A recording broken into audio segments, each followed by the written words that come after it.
Hello everyone, welcome to this session. As we know that supervised learning is mapping inputs to outputs. So in this session, we will see the first step and the key concepts in this step, data representation. First, let's review the machine learning procedure, right? So how to develop a machine learning model? We can say we have the following steps. The first step, we need to represent the data. So machine learning model must understand the data. So this step is to translate the data to the language that the machine learning algorithm can understand. So we call this one data encoding, right? Data encoding.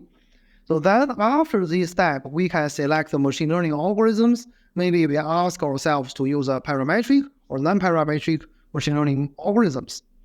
Then we will train the model. So after the model is trained, we can evaluate the output to make analysis of the prediction errors to see if the model works or not. So let's use an example. Still the food classification. The training data is here. Then we need to represent the data to make sure the machine learning algorithm can understand the input and output. Then we will select the machine learning algorithms. Then we will train the model. When the model is trained, we need to evaluate if it's good or not. So if it's good, then we can apply this model. So for a new input, this new input, not in the training set, then we do a prediction using the trained model, then we will have the output, right? So this is a procedure.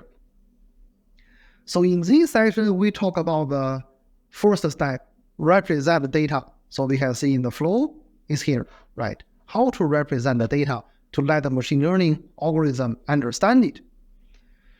So before talking about that, we first need to understand the different types of data in machine learning. The first kind widely used, numerical data.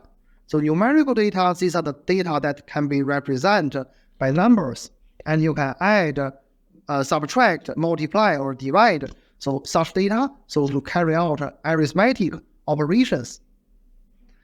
In the numerical data, there are two kinds of them. Most widely used, we call them continuous data. So for example, the height is 177.4 millimeter, right? The velocity is 18.44 meters per second, right? So these are the continuous data. So this data, continuous one. The second one, we call them discrete data. So the data with countable fixed elements. So for example, the number of students is 30, number of students is 40, and the age is 25. So those ones, we call them discrete data. Right, so don't mix the discrete data with categorical data. So for example, the number of students is 20, and this is a handwritten digit recognition in the last session, right? So we have a handwriting one, we want to recognize which one it is. So both of them are integers, but they are rather different. So for the first one, number of students is 20.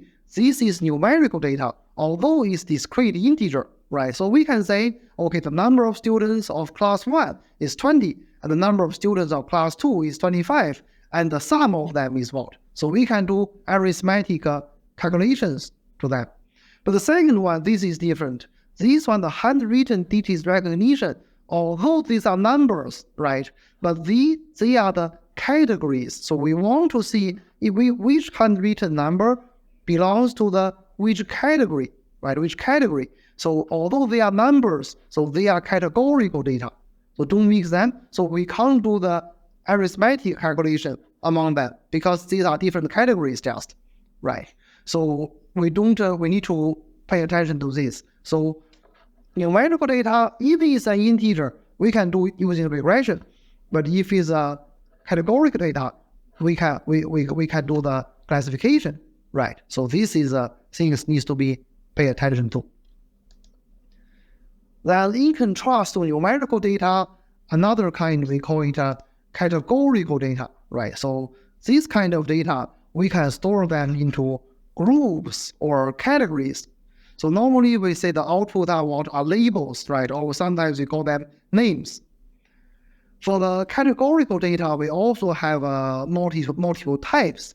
So for example, binary data, true or false, yes or no, right? So we can encode them with 0 and 1. So true is 1, false is 0. So this is quite straightforward. Another kind, we call them nominal data. So sometimes we call them naming data.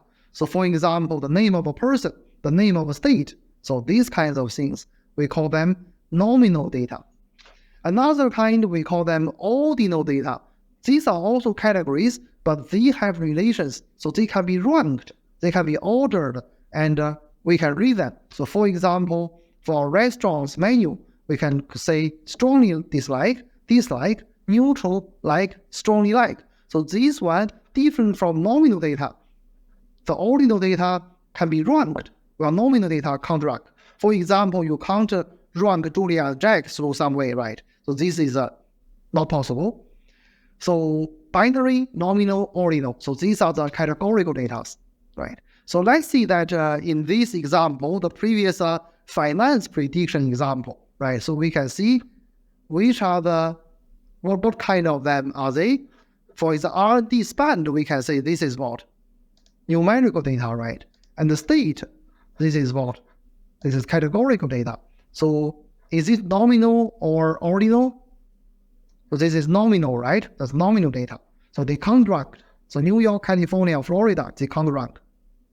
Okay, so for numerical data is quite straightforward for the machine learning algorithm to understand.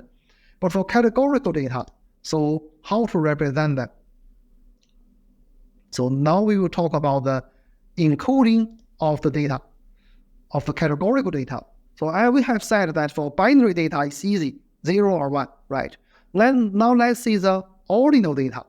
For ordinal data, as we have said, they can be ranked, right? So based on this property, a simple way is to assign each of them to an integer value. Because they can rank, the integer value can also be ranked, right? So we can make such a mapping. So maybe we can start from 0. So for ordinal data, let's say this example, the strongly dislike, neutral, like, strongly like. So what we can encode, we can do this. Ordinal encoding, we use integers for them and start from 0. So we can see like this. Strongly dislike, we put it as 0. Dislike, we put it as 1. And strongly like, we put it as 4. So this also has a rank to represent this ordinal data. So now we have solved the binary and ordinal. The remaining one is a nominal data. So how do we encode that? We can see like this. There is a data point D, so we can encode this nominal data D to a binary vector. So V from V1 to Vk, and K is the number of the categories in the data set. So what we do is that if D is the ith category, then Vi will equals to 1. For all the others, this will be 0. So are you familiar with this one? Right. So we have discussed it before in the first course of this specialization, the MATLAB part, right? So this is what? One-hot encoding, right? So at that time, we have talked about how to write a custom function and how to call the MATLAB built-in function to encode this data, right? So we have reviewed them. So if we have the red, green, blue, 3 colors, we want to do one-hot encoding. So according to the definition, only when D is the ith category, Vi equals to 1, all the others are 0. So we can see what? For red, the first one is 1, all the others are 0. For green, only the second one is 1, all the others are 0. So blue, the last one. So this is one-hot encoding. Another method to encode the nominal data, we call it dummy encoding. One-hot encoding is straightforward, but it always have one column of redundancy. But that's why the dummy encoding is proposed. The dummy encoding, this time we don't generate k binary variables, but k minus 1 binary variables. So let's see again the same example. We can see if we do the dummy encoding, it's like this. So red is 1, 0, green is 0, 1, blue is 0, 0. Right, so this is called dummy encoding.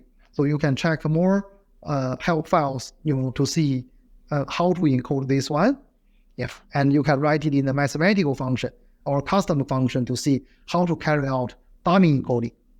So if we give some examples, New York, California, Florida, Washington, so these 4 cities, if we do one-hot encoding, we can see the 1 only belongs to this category is 1, 1, 1, 1, all the others are 0.